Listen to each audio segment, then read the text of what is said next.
नमस्कार दोस्तों, एक बार फिर से स्वागत है आप सभी का अतुल आर्यस के इस डिजिटल प्लेटफॉर्म पर। और दोस्तों, जैसा कि यूनिट नंबर 3 तीसरी इकाई जो थी हमने पूरी कर ली है और आज अपने शुरू करने जा रहे हैं फोर्थ यूनिट को।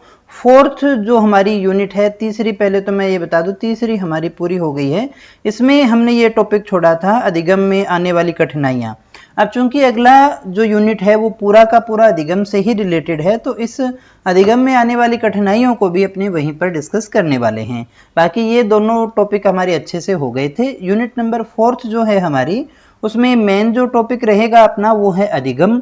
और अधिगम को प्रभावित करने वाले कारक हैं, अधिगम के सिद्धांत हैं, इनके निहितार्थ हैं, अधिगम की प्रक्रियाएं हैं, ये सभी चीजें हम यहाँ पर समझने वाले हैं। बहुत ही इंपॉर्टेंट यूनिट है और ये मानिएगा सबसे ज्यादा क्वेश्चन यहाँ से आपसे पूछे जाते हैं डेफिनेट, क्योंकि इस पूरी यूनिट में अगर आप ध्यान से देखेंगे तो सिर्फ अधिगम ही है और एक इसका मोटिवेशन आ गया, क्योंकि अधिगम बिना मोटिवेशन के होता नहीं है। तो अधिगम के साथ में जुड़ा होने के कारण अभिप्रेरणा ही अपने इसमें दूसरा इंपॉर्टेंट टॉपिक मान सकते हैं।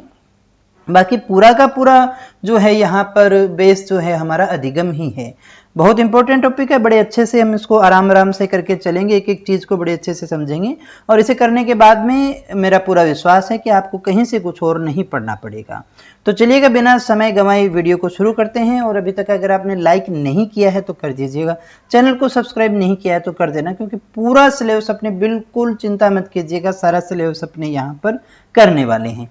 तो बात करें यहाँ सबसे पहले सबसे इंपॉर्टेंट चीज के बारे में, वो है हमारी अधिगम। अधिगम का अर्थ क्या है, अधिगम की परिभाषाएं क्या हैं और अधिगम की विशेषताएं क्या हैं, ये सारी चीजें हम यहाँ पर इस वीडियो में डिस्कस करने वाले हैं। तो चलिएगा शुरू करें। सबसे पहले हम ये देखें अधिगम किसे कहते हैं। अधिगम का अर्थ होता है सीखना। यहाँ सबसे पहले हम टेक्निकल जो हमारी लैंग्वेज है उससे थोड़ा सा बाहर आए। एक शब्द हम अधिगम बार बार पढ़ रहे हैं, तो अधिगम को मनोविज्ञान की भाषा में ही क्या कहते हैं, सीखना। यानी अधिगम बराबर क्या है, सीखना है। इस चीज को याद रखिएगा, बिल्कुल आराम से इस चीज को एक एक को हम समझ करके जाएंगे।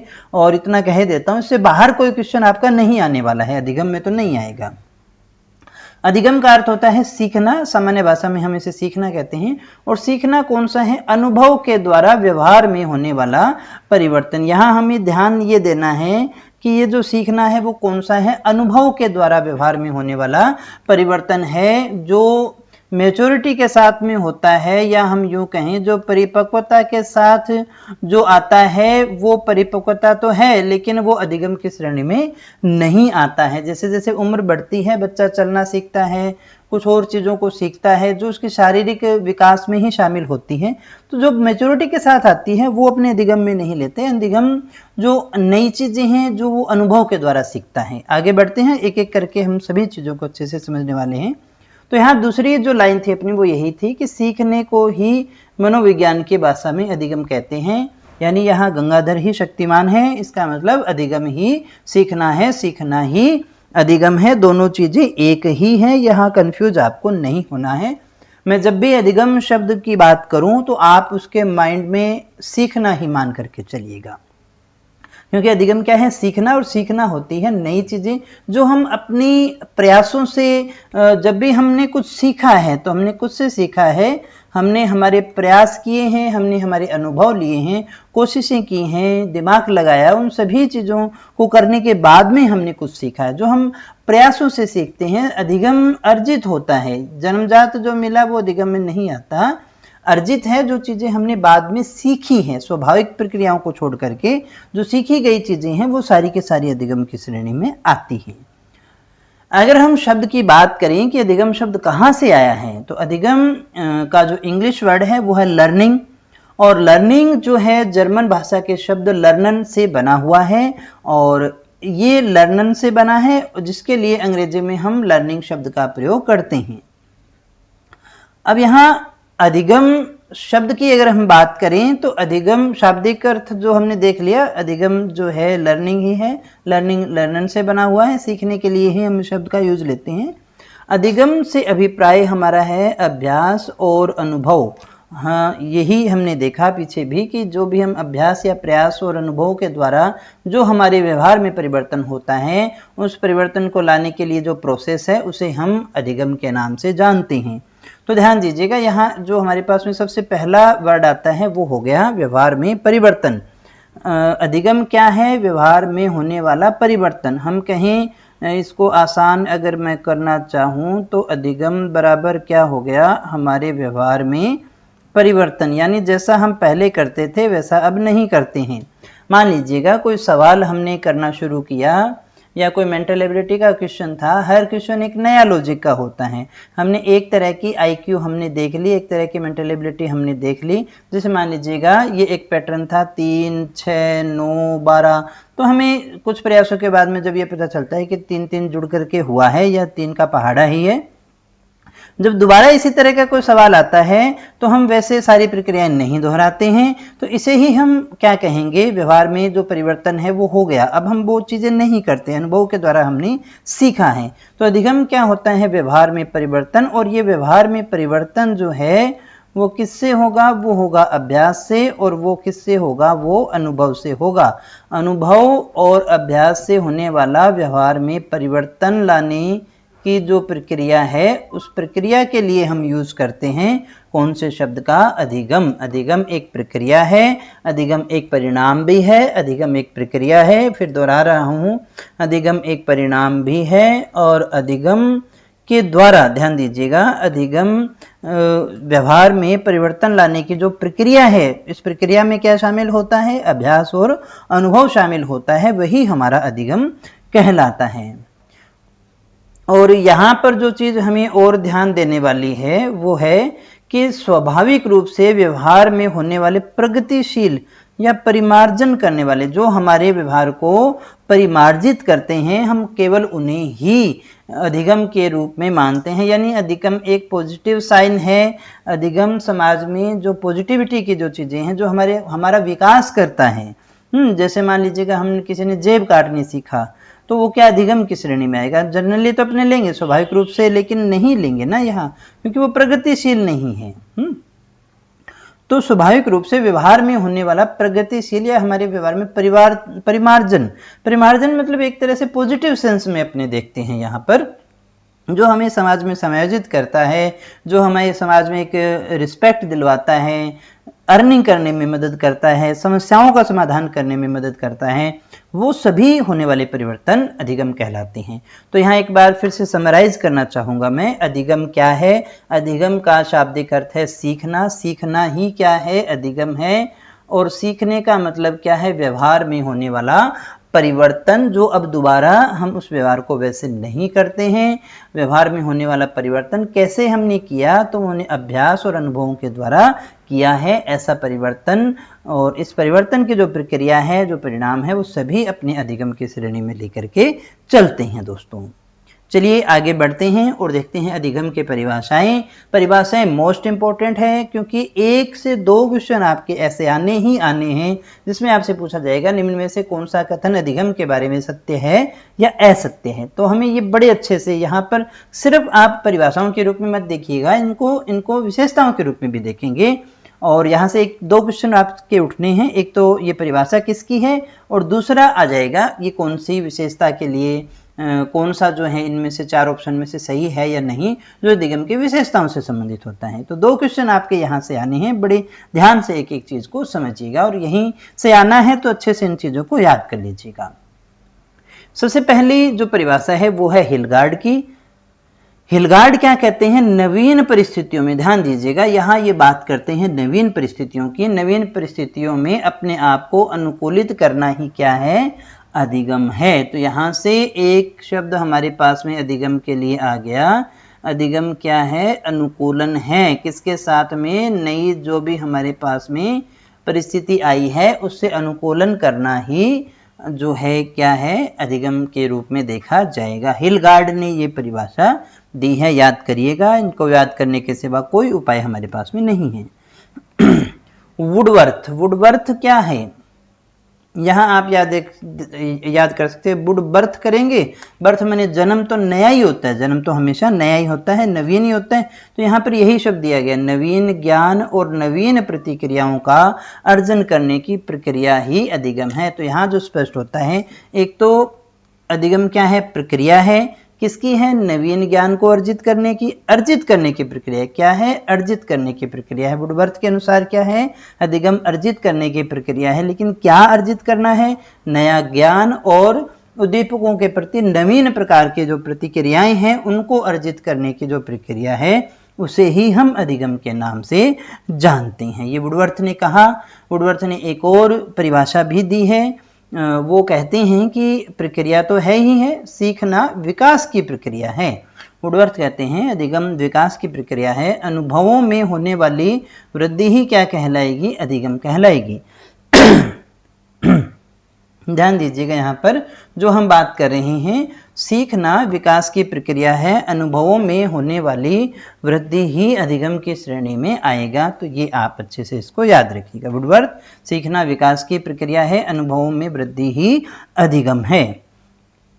फिर हम बात करें स्किनर की, तो स्किनर क्या कहते हैं, प्रगतिशील, यहाँ प्रगतिशील कर लीजिएगा, प्रगतिशील व्यवहार व्यवस्थापन की प्रक्रिया को ही सीखना कहा जाता है। यहां इन्होंने प्रगतिशील व्यवहार व्यवस्था, यानी व्यवहार में परिवर्तन है, व्यवहार की व्यवस्था है, कैसी है, लेकिन प्रगतिशील की है, उसे ही हम सीखना या अधिगम के नाम से जानते हैं। सबसे बढ़िया परिभाषा गेट्स एवं अन्य की है और सबसे ज़्यादा इंपॉर्टेंट भी है, सबसे ज़्यादा पूछा भी जाता है। इनके अनुसार भी अधिगम क्या है, व्यवहार में परिवर्तन है। लेकिन ये परिवर्तन हमने किया कैसे है, अनुभव और प्रशिक्षण के द्वारा व्यवहार में होने वाला परिवर्तन ही अधिगम कहलाता है। अनुभव और प्रशिक्षण के द्वारा व्यवहार में होने वाला परिवर्तन ही अधिगम कहलाएगा दोस्तों। फिर हम बात करें गिलफोर्ड की। गिलफोर्ड क्या कहते हैं, व्यवहार के कारण व्यवहार में आने वाला परिवर्तन। ये कहते हैं भी व्यवहार में होने वाला परिवर्तन है, व्यवहार में होने वाला परिवर्तन अधिगम है, लेकिन व्यवहार करने से ही वो हुआ है, जो हम व्यवहार करते हैं उससे आने वाले व्यवहार में हमारा परिवर्तन हो जाता है। तो इसे ही हम अधिगम के नाम से जानते हैं। बड़ी अच्छी इसकी परिभाषा है, बहुत ज़्यादा पूछी जाती है।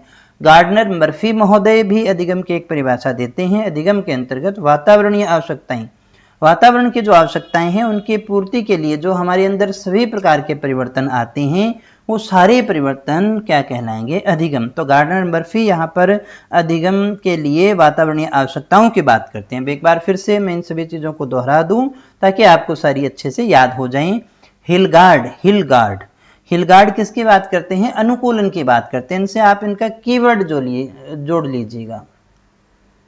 अनुकूलन की बात करते हैं किसके साथ, नवीन परिस्थितियों के साथ। वुडवर्थ, वुडवर्थ में मैंने आपको कहा था वुडवर्थ बना लीजिए, बर्थ नवीन ही होता है। तो नवीन ज्ञान और नवीन प्रतिक्रियाओं का अर्जन करने की जो प्रक्रिया है उसे ही हम अधिगम के नाम से जानते हैं। वुडवर्थ सीखना, वुडवर्थ उनकी दो हैं, ये विकास की प्रक्रिया भी कहते हैं और नवीन ज्ञान की प्रतिक्रिया के रूप में भी देखते हैं। स्किनर प्रगतिशील व्यवहार व्यवस्थापन की प्रक्रिया। गेट्स अनुभव और प्रशिक्षण के द्वारा व्यवहार में परिवर्तन मानते हैं। गेट्स को याद रखिएगा, अनुभव और प्रशिक्षण के द्वारा। गिलफोर्ड की बड़ी अच्छी है परिभाषा है, व्यवहार के द्वारा व्यवहार में होने वाला परिवर्तन, व्यवहार के द्वारा व्यवहार में होने वाला परिवर्तन गिलफोर्ड। गार्डनर मर्फी कहते हैं वातावरणीय आवश्यकताओं की बात करते हैं। एक एक कीवर्ड आपको मिलता जाएगा। गार्डन, गार्डन में कैसा लगता है, गार्डन तो प्राकृतिक वातावरण होता है, तो वातावरणीय आवश्यकताएं आप यहां पर जोड़ करके चल सकते हैं दोस्तों। कुछ और परिभाषाएं हैं। कॉल्विन है, कॉल्विन कहते हैं कि पहले से जो हमारा व्यवहार निर्मित है, अनुभवों के द्वारा उसमें जो सुधार किया जाता है वही अधिगम है। मान लीजिएगा कोई कार्य हम पहले किसी प्रकार से कर रहे थे, अब हम उसको दूसरे प्रकार से करना शुरू कर दिया है। जैसे मान लीजिएगा पहले आप सब्जी किसी और तरीके से बनाते थे, अब आपने सीख लिया तो किसी और तरीके से बनाने लग गए। पहले से निर्मित एक व्यवहार आपका था, उसमें हमने चेंज कर लिया, तो वो अधिगम कहलाएगा। क्रो एंड क्रो क्या कहते हैं कि आदत, ज्ञान और अभिवृत्तियों का अर्जन। क्रो एंड क्रो आदत, ज्ञान और अभिवृत्तियों का अर्जन ही अधिगम मानते हैं। ये यहाँ इनकी बात करते हैं। रिली और लेविस हैं, ये अभ्यास और अनुभव से व्यवहार में धारण योग्य, ये मान लीजिएगा। रिली और लेविस किसकी बात करते हैं? धारण योग्य, यानी जिनको अपने धारित कर सकते हैं। परिवर्तन तो है, जिनको अपने रख सकते हैं हमेशा के लिए, वो आएंगे इसमें। क्रोनबेक, सीखना अनुभव के परिणाम स्वरूप व्यवहार में होने वाला परिवर्तन, की भी बहुत अच्छी परिभाषा है, सिंपल सी परिभाषा है कि सीखना अनुभव के द्वारा जो भी व्यवहार में परिवर्तन होता है उसे ही हम कहते हैं। अब हम बात कर लेते हैं अधिगम के विशेषताओं के विषय में, जहां से डायरेक्ट आपके क्वेश्चन आने वाला है। अधिगम जीवन पर्यंत चलने वाली प्रक्रिया। यहाँ पूछा जाएगा कि निम्न में से कौन सा कथन सत्य है या असत्य है, तो बड़े अच्छे से आप इसको याद करिएगा। मुझे पूरी उम्मीद है एक क्वेश्चन आएगा ही आएगा। अधिगम क्या है? खोज करना है, पुरानी चीजों में नहीं, नई चीजों की खोज करना ही क्या कहलाएगा? अधिगम कहलाएगा। अधिगम प्रगतिशील सुधार या परिवर्तन है। अधिगम कैसा सुधार है? प्रगतिशील है।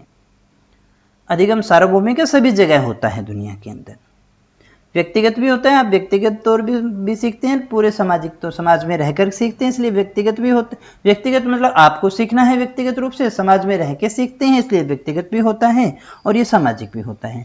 पॉजिटिव भी हो सकता है और नेगेटिव भी हो सकता है। अधिगम सकारात्मक भी हो सकता है और नकारात्मक भी हो सकता है, यानी आपके लिए फायदेमंद और नुकसानदायक दोनों ही हो सकता है। अधिगम उद्देश्यपूर्ण होता है, ऐसा कहते हैं मेस्लो। ठीक है, इसका एक बड़ा छोटा सा एग्जाम्पल अपने मानते हैं कि जैसे मान लीजिएगा कोई बच्चा है, तो पहले जैसे वो खाना मांगता है, तो वो हाथ फैला करके मांगता है या छीन करके भाग जाता, जैसे सॉरी, इसकी एक जो कल्पना आती है जो अपने बीएड की पुस्तकों वगैरह में ये एग्जाम्पल मिलता है कि जैसे मान लीजिएगा कोई भिखारी है या कोई ऐसा व्यक्ति है, वो आप एक कुछ केले लेकर के जा रहे हैं, तो जैसे बंदर जो है वो तो आपके हाथ से छीन करके भाग जाएगा, उसको वो तो नेचुरल है, लेकिन एक भिखारी आपके पास से निकलता है तो वो आपसे हाथ फैला करके मांगेगा, तो आप उसको दे देते हैं और वो छीन के भाग जाता है। तो वो सीखा हुआ व्यवहार है, उसको पता है कि हाथ फैला करके मांगेंगे तो तुझे कुछ ना कुछ मिल जाएगा। या यूं कहें कि एक बच्चा जो है एक बार चलते चलते किसी गर्म मोमबत्ती या गर्म चीज को छू लेता है, फिर दोबारा उसके पास में नहीं जाता है। अब मोमबत्ती आएगी तो उसको पता है कि इसमें से हाथ लगाने पर हाथ जलना है, तो उसके पास में नहीं जाता है। ये सीखे हुए व्यवहार ही होते हैं जो किसी न किसी उद्देश्य की पूर्ति करते हैं। सीखना सक्रिय प्रक्रिया है, सक्रिय रूप से ही हम सीखेंगे, कुछ करके ही सीखेंगे। ध्यान दीजिएगा, बड़ी अच्छी बात है ये कि अधिगम सक्रिय प्रक्रिया है। ऐसे नहीं है कि हम लेट गए, हमने कानों में कुछ लगा लिया ईयरफोन वगैरह, अब हम सुनते जा रहे हैं और हमारे अंदर मान लीजिएगा वो स्टोर होता जा रहा है, उससे तो ध्यान लग जाएगा भाई, याद नहीं होगा। कई बच्चे हो सकता है ऐसा करते हो कि आराम से बैठ आंखें बंद करके कुछ सुन रही हैं, सर कोई है जो लेक्चर दे रही हैं वो आंख बंद करके सुन रहे, नहीं। अधिगम एक सक्रिय प्रक्रिया है, आपको एक्टिव रहना पड़ेगा। आप कॉपी पेन लेकर के बैठे कुछ ना कुछ लिखते रहेंगे तो आपको अच्छे से ज्यादा याद होगा। ये मैं नहीं कह रहा, ये साइकोलॉजी कहती है कि सीखना एक सक्रिय प्रक्रिया है। जितना आपकी ज्ञानेंद्रियां सक्रिय रहेंगी, जितने आपकी बॉडी सक्रिय रहेगी, आप सक्रिय रहेंगे, उतना ही ज्यादा हम सीखते हैं, क्योंकि सीखना एक रचनात्मक प्रक्रिया है। ये बिल्कुल वैसे ही है जैसे किसी एक मजदूर ने सुबह से शाम तक गड्ढा खोदा, बस फर्क यही है कि उसका गड्ढा खोदा हुआ दिखाई देता है और हमारा पढ़ा हुआ हमारे दिमाग में आ जाता है, कहीं दिखाई नहीं देता है, बस उसका फर्क इतना ही है। अधिगम विवेकपूर्ण प्रक्रिया है, हम विवेक का इस्तेमाल इसमें करते हैं, सोच समझ करके काम करते हैं।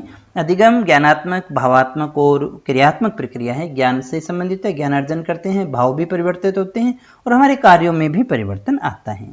अधिगम बहुत सारे अनुभवों का एक संगठित रूप है, जैसा हम देखते हैं, और समायोजन की प्रक्रिया है। एक परिभाषा में भी आया था कि अधिगम जो है वातावरण से समायोजन करने की जो प्रक्रिया है वो हमें सिखाता है।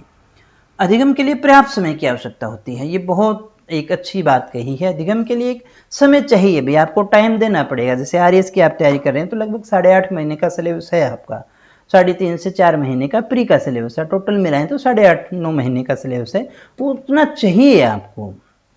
आप ये चाहें कि रात भर में कुछ, आजकल जैसे परीक्षा नजदीक आती है तो वीडियो भी आती है, एक रात में पूरी तैयारी, एक हफ्ते में पूरी तैयारी नहीं होती भाई, ऐसे नहीं होता है। दोहरा सकते हैं जरूर आप पढ़ा हुआ पीछे का, लेकिन अधिगम के लिए कुछ नया सीखने के लिए, वहां आप कुछ नया नहीं सीख रहे ना।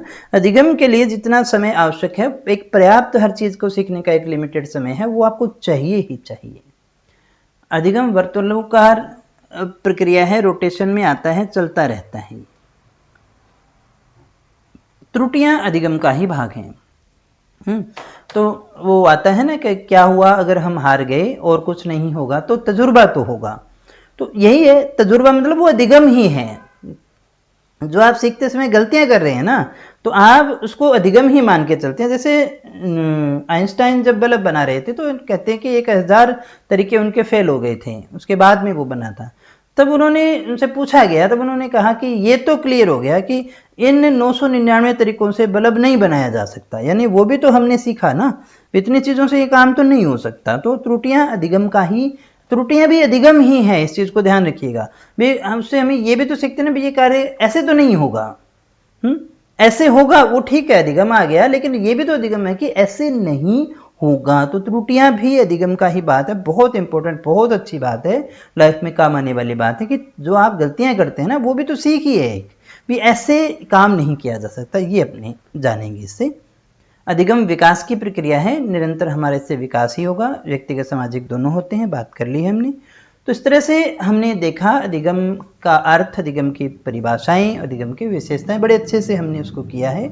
नेक्स्ट वीडियो में आगे बढ़ेंगे और एक एक चीज़ को हम समझेंगे। मुझे उम्मीद है क्लासेज आपको अच्छी लगी होगी। वीडियो सच में अच्छा लगा हो तो लाइक जरूर कीजिएगा और दोस्तों के साथ में शेयर जरूर कीजिएगा। कल फिर मिलते हैं एक नई क्लास के साथ और ढेर सारी नई जानकारी के साथ। तब तक यूं ही बने रहे हमारे साथ। Thank you very much.